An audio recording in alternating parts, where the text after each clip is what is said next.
Something I find interesting about early killers in Dead by Daylight is how, with a few exceptions, very simple ideas for abilities changed what people thought was possible. These days, you have to really over-deliver and do something completely saturated with mechanics to make a killer seem appealing to people, but back in the day, the very prospect of a simple ranged killer was completely and utterly wild. I wasn't around for her release, but I definitely felt how different it was to go against a killer like Huntress compared to everyone else that was out by the time I started playing. Yet despite being so simple and old-fashioned, Huntress remains one of the most precise and tactile killers in the entire game years later.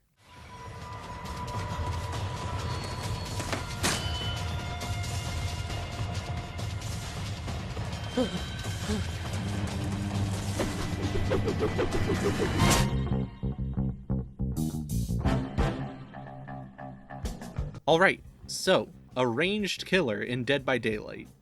The first of, like, 2.5? No, 2 3/4. Jury's out.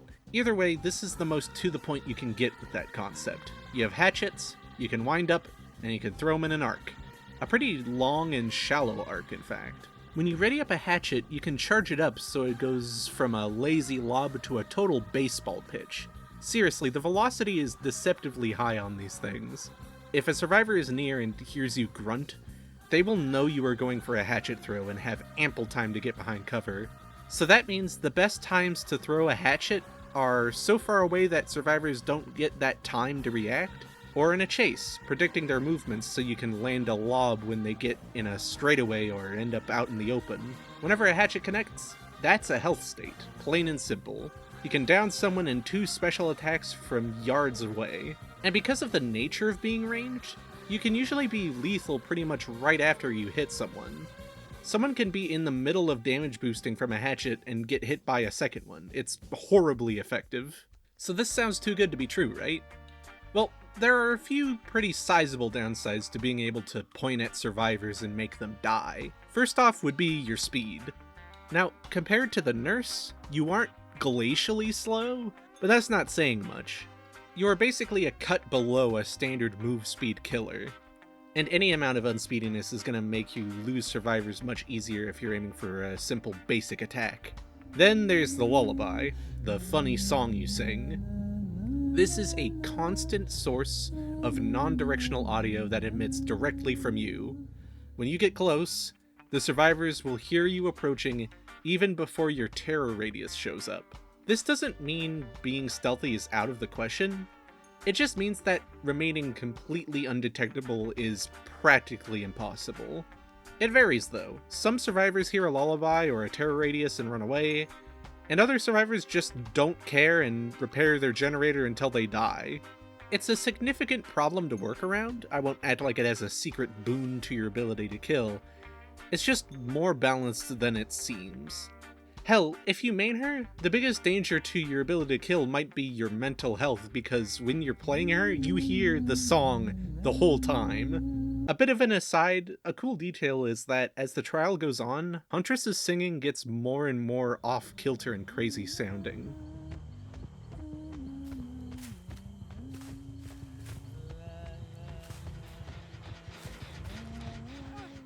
If you already knew this, I didn't. Be nice. Another caveat to being able to shave off health states from a distance is that you have a resource to deal with. Base kit, you have 5 hatchets to throw around, and when you're out, you have to physically walk to the nearest locker and take out more. I think people who play this game now kind of neglect how cool and specific that is. The animation does leave you not chasing or patrolling for a good couple seconds, but hey, it's not awful. And if you feel that way, well, Iron Maiden is always an option. Last up is the lack of a crosshair. You kinda just have to figure out where your hatchet will go when you start playing, but sincerely, I think that the fact that there isn't a reticle here is kinda cool. The devs have said in the past that they want this game to feel immersive without a ton of heads-up display clogging the screen. In any other game, I would say that's a bit silly, but here I think that's a pretty cool decision. Makes everything feel more gritty and based on your intuition. Being a ranged option in a video game, people have found out how to do some crazy-ass shit with Huntress. I have not. In fact, as much as Nurse and Hillbilly are definitely hard for me to wrangle, I think I'm genuinely worse at Huntress as far as all the killers in the game. Okay, I might be worse at Hag, but as far as recency bias goes, Huntress is my least developed killer as far as my ability to kill with them. I whiff so many dang times, and it is super demoralizing. But then I get that one hit and, never mind, I'm the best player in the game, actually. You don't have to be far away to make shots. Sometimes it's better to stay closer. In fact, Huntress is one of the most oppressive close-range pallet deniers in the entire game. If someone whiffs a drop on you or slides at just the wrong time, you've got a pretty damn guaranteed hit in on them. Hell, most vault locations in the game keep survivors hostage in a still target for a good few seconds. Experiment. No range is the true best range in the game to go for. Okay, maybe if you can just basic attack someone, you should go for that, but otherwise, yeah, go for the sauce. You have 5 hatchets to use. Last thing before we get into perks, the gameplay design of Huntress feels completely amazing. Like, the sound design of a hatchet hitting a survivor is as disturbing as it is satisfying. And when you're playing the survivor side, you can see and hear all those hatchets coming oh so close to giving you a haircut. I think, at least in the short time I have played as a survivor, Huntress is my favorite killer to go up against. There is something so viscerally thrilling about ducking under a thrown axe or making a corner and just hearing it slam against a wall you just used as cover. Hell, even the very fact that she's the definitive one-shot, one-health state ranged character in the game makes her feel so crunchy to play. I have a lot of love for Huntress. I just wish we could turn off the personal lullaby audio you hear when playing her, because if we could, I would probably be using her way more often. Huntress's perks are odd ducks to a lot of people who play this game for a long period of time. There is one that I use with some regularity, but the others I have barely even touched, so I'm pretty excited to try them out. Get the fuck out of my room! I'm playing Minecraft! Territorial Imperative is one of the most legitimately niche perks in the entire game. I get the conceit. The basement is a very powerful spot that is present in every map, no matter what. And getting a hook down there means that anyone attempting an unhook is a lot less safe. But in my humble opinion, this perk gives both a lot of info and not enough at all. You have to be a good distance away from the basement for this to be active, and when it is, a survivor entering said dungeon will be lit up for you to see for 6 seconds. This is not a lot of time to catch someone you're not actively looking at, and it might go completely missed by you if you aren't paying total attention. Especially because it doesn't set off a loud noise indicator or anything. You just have to be vigilant and see the cooldown starting to activate on your heads-up display. This is good information to have, but to get the most out of it, you really gotta manufacture a situation where you hook someone in the basement. Something that is less than common if you aren't explicitly aiming for it. Is this perk useless? God, no, absolutely not. In fact, it does plenty for what it is. I just am not a total basement fiend, so this kinda goes over my head. I bet using this with a killer that can teleport around would make this perk actually kind of really dangerous.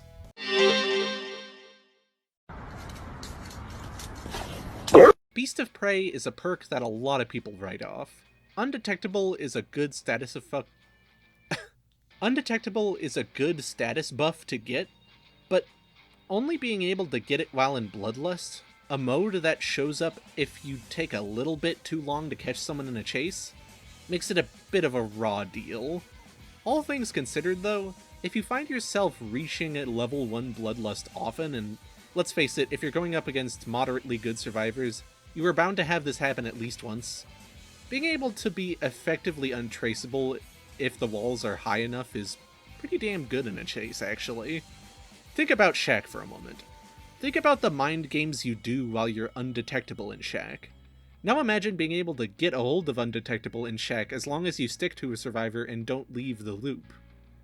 If you still feel lukewarm about Beast of Prey, here's a video of me tricking someone with this perk while playing Huntress, a character who constantly sings and has a below average movement speed.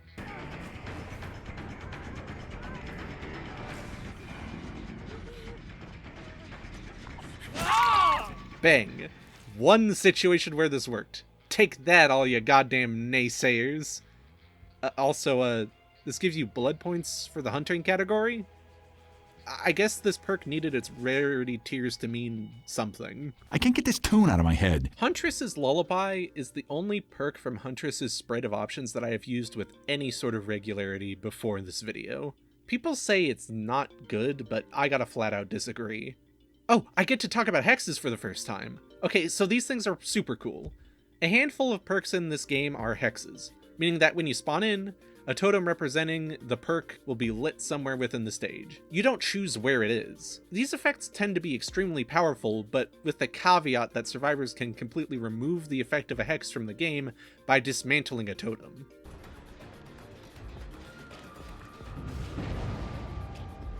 Huntress's Lullaby makes failed skill checks a lot more devastating, shaving progress off of whatever a survivor was doing each time they miss, be it repairing or healing.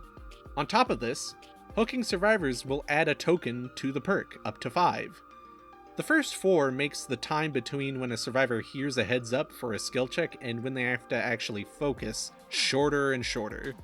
This sounds not that helpful, but you would be surprised how many people get kinda messed up by Lullaby skill checks, even when they know they're coming. On top of this, the last token turns off the heads up noise for skill checks entirely, meaning you pretty much have to guess when one will show up. This is brutal, and if the people you're going up against aren't complete fucking Rhythm Heaven masters, they will probably consider removing the hex totem causing this insanity a much higher priority than doing any generators. Does this work against skilled players on its own? No, not really. Does the progress shaving and warning disabling aspect of this perk work with overcharge and oppression skill checks? Yes! Do the skill checks become even more of a hassle when you run Unnerving Presence? Yes. Do the skill checks become even more hellish when you have someone at high insanity as Doctor? Very much yes. Can skill check Freddy come back?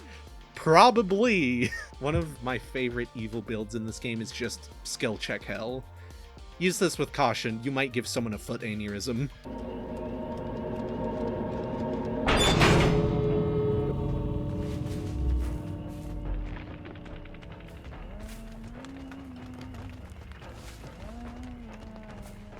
Add-ons for Axe. Add-ons for Axe. Hey, it's a me, Mario. Let's eat a mushroom. Delicious, delicious. The funny Mario mushroom makes your axes inflict blindness for 60 seconds. For Huntress, blinding survivors is generally good in the way it is for all killers, but I would argue that this helps specifically if you are performing a sort of hit-and-run playstyle with your ranged attacks. Blindness is way less horrible for a survivor that is stuck on hook for like 20 of those seconds. But if you hit someone and leave, that person might just be completely in the dark depending on what perks they brought with them. The Hatchet Hefts are add-ons for when you want to have very little downtime between consecutive throws. This helps a ton with that situation I described earlier where you hit someone twice really fast before they can get away, but also means that if you end up missing your first hatchet throw, the next one is gonna be way less of a gamble to hit. This doesn't make you a machine gun, like certain things used to, but hell, it feels great to be able to chain these hits from afar. Coarse Stone is kinda like Spoon from the last video. When a survivor is hit by your hatchet, their pain noises become louder for... Okay, the wiki doesn't actually say how long this lasts, so I can only assume that this just lasts until you get healed. Being able to hear people better is alright for Huntress.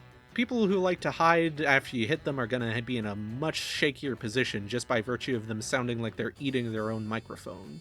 Plus, if you're doing that aforementioned hit-and-run playstyle, it means you can find people you hit beforehand a little easier.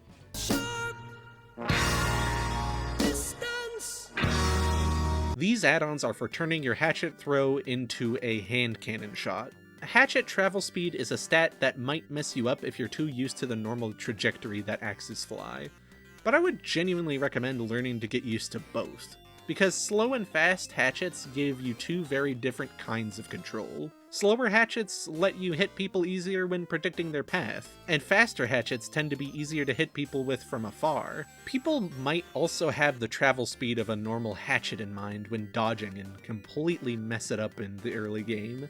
You kinda gotta weigh in your mind what hatchet velocity you find more important. I personally consider both pretty damn valid, but I would be lying if I said I didn't prefer hatchets that meet their target sooner than later. How do you keep your pants up when you're performing? It's incredible. Belt. Hatchet capacity is a very comfy thing to increase. Less time spent worrying about your resources and more time spent keeping in a chase is something you can feel in your bones if you play enough Huntress. Despite Big Belt being probably my second favorite add-on Huntress has, I have very little to say about it other than throwing Arkham City levels of near infinite projectiles is very fun. Near infinite meaning 7. Hatchet Windup speed is a very fun stat. People that would be safe in one situation become hit in another just by virtue of you being able to toss way sooner. Hell, this is footage of me accidentally using the lesser version of this add-on and still getting value just by this shot being pretty much improbable without it. It's fantastic. If you're racking your brain 10 seconds before the match starts for what add-on you need in your second slot, one of these dudes has your back. You can't really go wrong with them. Shiny Pin makes your movement speed while winding up a hatchet a bit faster. This isn't gonna make you feel any less slow, but you are in fact a little more slippery with this on. As subtle as it is, I can definitely see the appeal. The speed reduction when aiming can be pretty oppressive if you're in a tight loop and you just want to smack someone. So this might make those situations where you just want to hit this person on the other side of a tree a little less safe for whoever you're threatening with a funny axe. Alright. Incapacitated, the most fucked up status effect in the entire game. Incapacitated is an effect that straight up removes the ability to do certain important things if you have it applied to you. What those things are feels a little arbitrary, but mostly if it has something to do with actions you use to fill up a bar, aside from opening an exit gate, you can't do it. Straight up. No more hex cleaning, no more healing, no more repairing generators, no more fucking with hooks, no more using items. No more TV, no more violent video games, no more sex with Jax from the amazing digital circus. You are grounded for 1,000,000,000 years. Go to your room and never come out again. Where was I? Oh yeah, this makes your hatchets inflict this effect for 10 whole seconds, which, aside from baked-in aspects of killer abilities, this is the only way you can inflict incapacitated these days. There used to be another way, but listen, some things are best left in the past. As it stands, this add-on is a great way to make sure survivors that you have heat on don't tap gens mid-chase, which is pretty alright all things considered. But seriously, what the fuck was up with pre-nerf eruption? Reload! The gloves give you a faster locker reload speed. The locker reload isn't too intrusive already, so this just makes it a non-issue. And a practically negative issue if you're using Iron Maiden at the same time. This makes getting a hold of hatchets mid-chase much more viable. Usually, you gotta see a chase through to its end before you can spend any time getting new stuff to chuck at folks. But now it's trivial to do so whenever you want. Chop, chop, chop. Okay, so one of these heads inflicts Mangled, and the other inflicts Mangled and Hemorrhage. I don't see a reason to make these different add-ons. Anywho, Mangle Hemorrhage combo meal strikes again. For Huntress, this means a lot more people huddling together to heal for much longer, which means you can get some hits in on the big fat target that is a group of people huddling together rather than the slightly harder target of one skinny survivor weaving around. Plus, the Hemorrhage means that when you interrupt people in this way, they're gonna scatter and all that time they spent healing is gonna wash away as they find a new spot to patch up. One of the few times that the tracking aspect of Hemorrhage is less important to me than the weird little progress drain you get. Damn, what status effects can Huntress not inflict? I mean, she has access to every common status affliction aside from Oblivious and Hindered. Whew. Okay, Exhaustion is a bit of a coin flip as to if inflicting it is going to be worth your while. Long story short, plenty of extra powerful survivor perks have the caveat that they inflict exhaustion after being used, which in the end just kinda acts as a cooldown for said perks so survivors aren't sprinting constantly all the time or stacking different run together quickly perks. Killers can inflict exhaustion on survivors in varying ways to basically prevent them from using these abilities for a while, which is exacerbated by the fact that exhaustion doesn't recover while you're running. So in turn, that 5 seconds of exhaust that this venom inflicts doesn't seem like that much, until you realize that basically means survivors have to find time to not run at all for 5 seconds during a chase. Which is difficult if you're keeping the pressure on. This means no dead hard, no sprint burst, no lithe, no overcome, no smash hit, no iron will, sadly, no background player. Just so many amazing perks get deactivated by this status effect. There are a few similarities between exhaustion and blindness, in that a lot of the value you get from these both relies on an opponent bringing something that you can't predict. I am a big fan of pretty much every status in this game, and I think both of blindness and exhaustion are great things to inflict, but these are a gamble, with aura reading perks being a safe bet as survivors are bound to take at least one, and exhaustion perks being way less numerous but way more impactful if you'd shut them down. So basically, if you don't want to deal with people banging into a window and becoming Usain Bolt, bring an exhaustion-inflicting option. It will save you a headache. It glows! Glowing Concoction is for Huntresses that like to stick to survivors like glue. 5 seconds of aura reading is plenty for a survivor that you already are focused on, and can make any would-be mind games into mind lames. I'm not gonna be sorry, I'm done doing that. It grants plenty of clarity toward an already injured survivor milling about the pallet tiles. Also, if you down someone with it, you get like 5 seconds of Deerstalker style aura reading? I don't know, it's not super helpful, but I just considered it was worth mentioning because grabbing people in tall grass can be annoying. Fox! Wooden Fox is my favorite Huntress add-on, I think. Who knew that the undetectable granting option in a killer's kit would be my favorite? Reloading at lockers now grants you the additional utility of making you super sneaky for half a minute. This has to be a reload, not just checking to see if someone is there. The ease of getting this effect means that you can use undetectable for both sides of its coin, both as a way to get stealthy for creeping up on people from afar, and as a way to turn off your scary rays for a little while and chase and catch a poor sap running into your loving Russian rabbit lady embrace.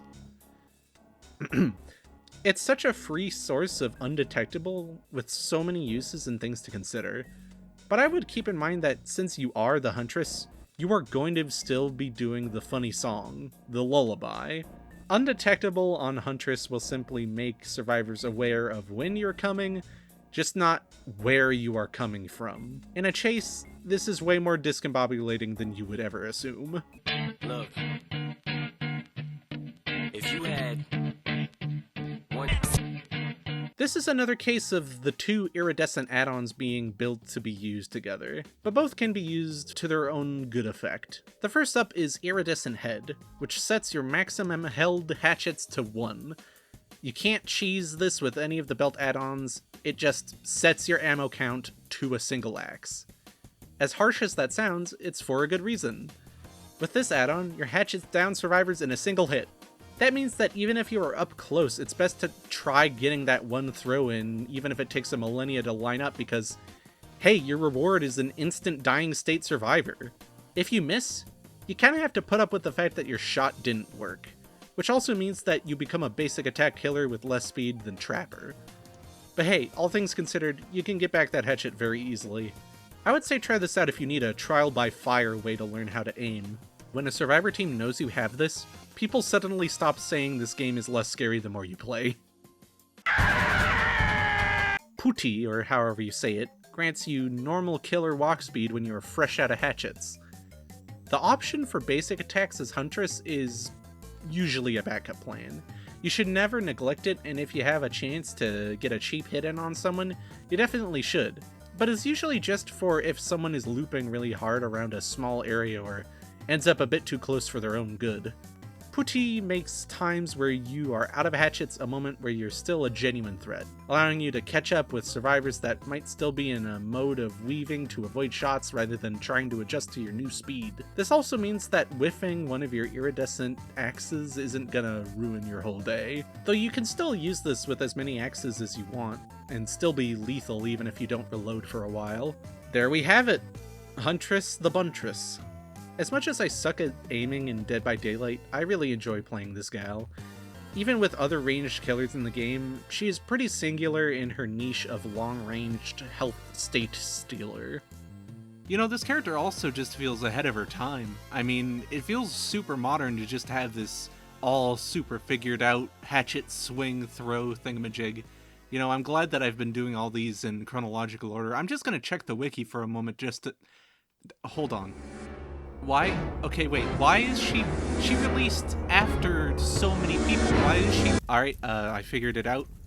She was turned into a free killer, and the game put her before a bunch of other killers that technically released before her. This confused me into making the Huntress video before several killers. What do you call that? The Michelangelo effect? I don't know.